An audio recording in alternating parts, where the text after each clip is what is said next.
Eh bien bonjour, donc on se retrouve aujourd'hui pour une petite vidéo, j'en profite un petit peu qu'il y ait du soleil pour sortir, pour prendre l'air, pour respirer. Je reviens sur un post que j'ai fait donc sur le groupe Facebook. Je vais revenir dans cette vidéo sur 3 points essentiels pour essayer de vous simplifier la gestion des mots de passe dans la vie de tous les jours. Donc c'est parti.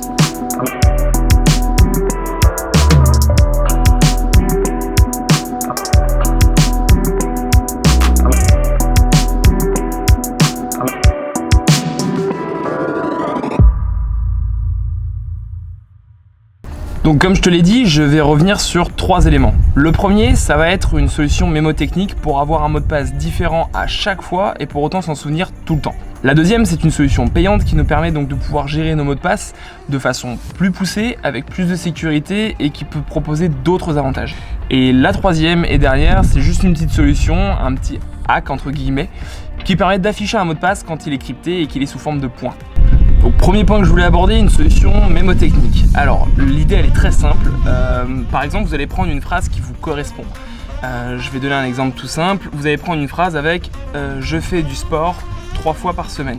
Une fois que vous avez cette phrase, vous allez récupérer les lettres qui sont les premières lettres de chaque mot, les mettre en majuscules. Une fois que vous avez cette suite de caractères, vous pouvez ensuite l'entourer de caractères spéciaux. Vous pouvez prendre des dièses, des points d'exclamation, bref vous prenez des caractères qui vous fait plaisir, des parenthèses.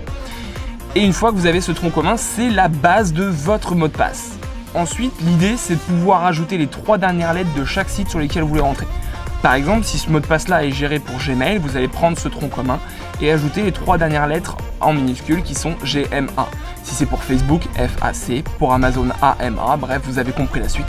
Ça vous permet d'avoir donc un mot de passe qui est différent à chaque fois et vous allez forcément vous en souvenir puisqu'à chaque fois que vous allez arriver sur un site et que vous ne savez pas le mot de passe que vous avez choisi, vous prenez cette base commune et vous écrivez les 3 premières lettres du site internet en minuscules. Ça c'est la première astuce, moi personnellement je m'en sers quasiment tout le temps, la plupart de mes mots de passe sont gérés comme ça me permet au moins, même si par exemple je suis en déplacement ou je suis sur l'ordinateur de quelqu'un et que je veux accéder à des données qui sont sur un compte à moi et que je les ai pas enregistrées dans mon navigateur ou des choses comme ça, de pouvoir m'en souvenir à chaque fois et pour autant j'ai pas 2 fois le même mot de passe. En plus de ça, en termes de sécurité, c'est quand même ce qu'il y a de mieux parce que vous avez des caractères spécifiques, vous avez des majuscules, vous avez des chiffres et vous avez des minuscules. Ce que je vous propose donc, c'est de commencer à ouvrir votre navigateur, à aller voir tous les mots de passe qui sont enregistrés, vous prenez toute la barre de vos favoris, déjà vous ferez à mon avis les principaux, et vous allez modifier votre mot de passe en fonction de chacun des sites et venir l'adapter et avoir un mot de passe différent à chaque fois.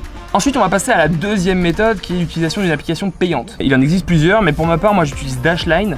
En fait, c'est une application qui fait un peu plus que sécuriser juste vos mots de passe. C'est une application qui va enregistrer le site sur lequel vous avez un identifiant et un mot de passe que vous avez déjà saisi. Il va donc l'enregistrer dans un coffre-fort qui est très sécurisé. Je passe les éléments techniques, mais c'est quand même relativement safe. Et en fait, Dashlane va pré-remplir ces éléments tout seul et va venir charger le site pour pouvoir vous connecter sur votre interface. Il faut savoir que ce logiciel donc a un coût, mais je pense que c'est quand même relativement raisonnable. Si vous prenez un abonnement à l'année, ça correspond à 3,33 € par mois. Très honnêtement, si ça devient galère pour vous, moi je réfléchirai pas trop longtemps. Alors, c'est un gestionnaire de mot de passe, certes, mais ça sert aussi à faire d'autres choses. Vous pouvez aussi enregistrer des informations bancaires, comme les cartes bancaires, des RIB. Vous pouvez avoir des notes personnalisées pour enregistrer des informations qui sont un petit peu plus complexes qu'un mot de passe. Moi, je m'en sers notamment pour les identifiants FTP de mes serveurs, des clés de sécurité, des codes PUC pour les téléphones, enfin bon, bref. Un des gros avantages de Dashlane et de ce genre d'application, c'est que ça vous permet de le synchroniser sur tous vos appareils. Donc, c'est-à-dire que si vous êtes sur votre ordinateur, vous enregistrez un nouveau mot de passe, automatiquement, quand vous allez utiliser votre téléphone, votre tablette, bref, tous les appareils connectés que vous pouvez avoir, vous allez avoir cette même synchronisation. Vous prenez votre téléphone la seconde d'après, vous allez sur le même site et vous n'allez pas mettre votre identifiant et votre mot de passe, ça va se mettre automatiquement. Et ça, franchement, ça fait gagner du temps. Enfin, moi personnellement, je sais que je peux plus vraiment m'en passer et j'utilise que ça et à un moment donné, pour le coup, je pense que quand c'est pour un domaine professionnel, on se pose pas trop la question.